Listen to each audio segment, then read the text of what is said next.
नमस्कार, आपका मेरे चैनल में स्वागत है। आज मैं आपको गणगौर की कहानी सुनाने जा रही हूँ। एक बार की बात है, माता पार्वती ने भगवान शिव से भ्रमण करने को कहा। तो भगवान शिव ने माता पार्वती से कहा कि तुम किसी का दुख देखकर कोई भी हट नहीं पकड़ोगी। तब माता पार्वती ने कहा, ठीक है। माता पार्वती मान जाती हैं। फिर भगवान शिव माता पार्वती भ्रमण को निकले। चलते चलते रास्ते में उन्हें एक घोड़ी मिलती है जो करहा रही थी। उसको बहुत दर्द हो रहा था, वह बहुत परेशान हो रही थी। उसकी पीड़ा देखकर पार्वती जी पूछती हैं, यह घोड़ी क्यों करहा रही है? तो शिव जी कहते हैं, ये माँ बनने वाली है। तब पार्वती जी कहती हैं कि माँ बनने में इतना कष्ट है तो आप तो मेरी गांठ लगा दो। तो भगवान शिव कहते हैं, आगे चलो। जब शिवजी माता पार्वती आगे बढ़ते हैं तो रास्ते में एक राजा का महल आता है। वहाँ शांति और उदासी फैली हुई थी। तो वहाँ शांति और उदासी देखकर माता पार्वती पूछती हैं, यहाँ सब शांत और उदास क्यों हैं? तब वहाँ के लोग बताते हैं कि रानी माँ बनने वाली है, उनको दर्द हो रहा है। तो पार्वती जी कहती हैं, माँ बनने में इतना दर्द होता है तो आप मेरे गांठ लगा दो। शिव जी मना करते हैं तो वे उनके पीछे पड़ जाती हैं, जिद करती हैं, लेकिन शिव जी आगे बढ़ जाते हैं। तब आगे बढ़ने पर एक गाय करहा रही थी।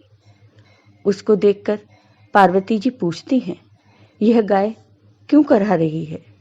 तब शिव जी कहते हैं, यह भी माँ बनने वाली है, इसको दर्द हो रहा है इसलिए यह करहा रही है।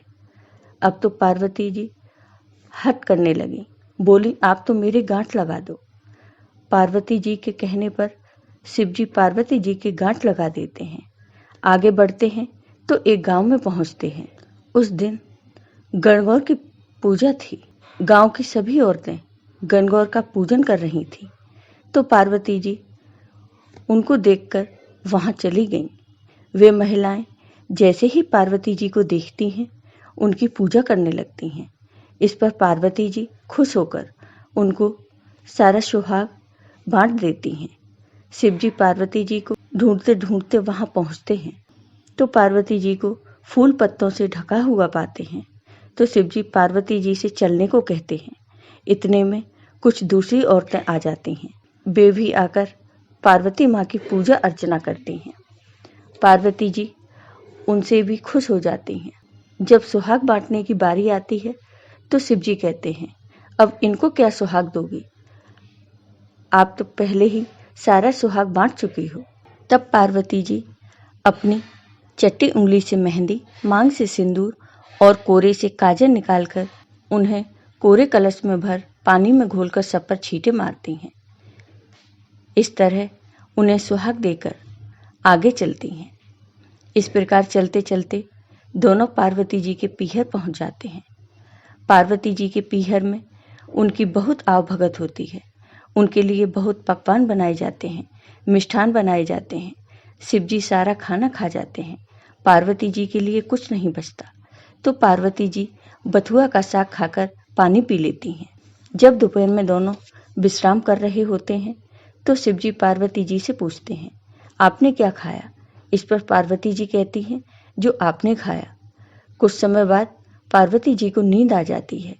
तो शिव जी पार्वती जी की चूनर हटाकर देखते हैं कि पार्वती जी ने खाना खाया कि नहीं। ये भूखी तो नहीं रह गई, सारा खाना तो मैंने खा लिया था। तो उनके पेट में बथुआ का साग पानी दिखता है। जब पार्वती जी जागती हैं तो शिव जी कहते हैं, आपने हमसे झूठ बोला, आपके पेट में तो बथुआ का साग और पानी ही था। इस पर पार्वती जी गुस्सा हो जाती हैं, कहती हैं, आपने मेरी चुनरी हटाकर पेट क्यों देखा? तब पार्वती जी हट पकड़ लेती हैं। आज के बाद कोई किसी की ढाकनी खोलकर नहीं देखेगा, अर्थात आपके बाद कोई किसी महिला का पेट में नहीं देख सकेगा। आप वचन दो। तब शिव जी को वचन देना पड़ता है। फिर वे वहां से वापस कैलाश के लिए निकलते हैं।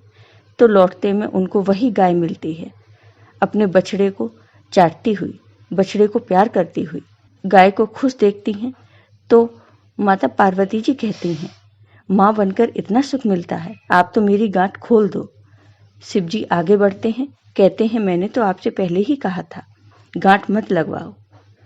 वे राजा के महल पहुंचते हैं तो वहां खुशियां मनाई जा रही होती हैं। ढोल नगाड़े बज रहे थे, सब बहुत खुश थे, मिठाइयां बांटी जा रही थी, सब नाच रहे थे। तब पार्वती जी पूछती हैं, क्या बात है, सब लोग इतने खुश हैं? तब वे लोग बताते हैं कि महारानी के पुत्र हुआ है, उस खुशी में हम सब खुशियां मना रहे हैं। तो पार्वती जी फिर शिव जी से कहती हैं कि आप मेरी गांठ खोल दो, लेकिन शिव जी आगे बढ़ जाते हैं। आगे उनको घोड़ी मिलती है, वह भी अपने बच्चे के साथ बहुत खुश थी, अपने बच्चे को बहुत प्यार कर रही थी। फिर पार्वती जी शिव जी से कहती हैं, आप तो मेरी गांठ खोल दो। शिव जी पार्वती जी से कहते हैं, मैंने तो आपसे पहले ही कहा था, गांठ मत लगवाओ, आप तो नहीं मानी। शिव जी मना कर देते हैं। तो पार्वती जी मक्खी बनकर शिव जी की जटाओं में घुस जाती हैं।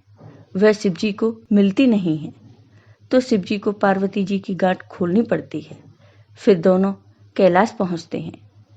तब से गणगौर पूजन के बाद माता पार्वती को चढ़ाई हुई बिंदी, काजल, मेहंदी, सिंदूर, सुहाग की चीजें महिलाएं लेती हैं और अपने लगाती हैं और अपने लंबे सुहाग की कामना करती हैं। माँ पार्वती जी से अपने सुहाग के लिए प्रार्थना करती हैं। अगर आप माँ पार्वती और भगवान शिव के सच्चे भक्त हैं तो कमेंट बॉक्स में माता पार्वती की जय और भगवान शिव की जय जरूर लिखिए। आपको ये वीडियो पसंद आया हो तो लाइक कीजिए, शेयर कीजिए और मेरे चैनल को सब्सक्राइब कीजिए। साथ ही बेल आइकॉन पर क्लिक जरूर कीजिए, जिससे हमारे वीडियो के नोटिफिकेशन आपको मिलते रहें। धन्यवाद।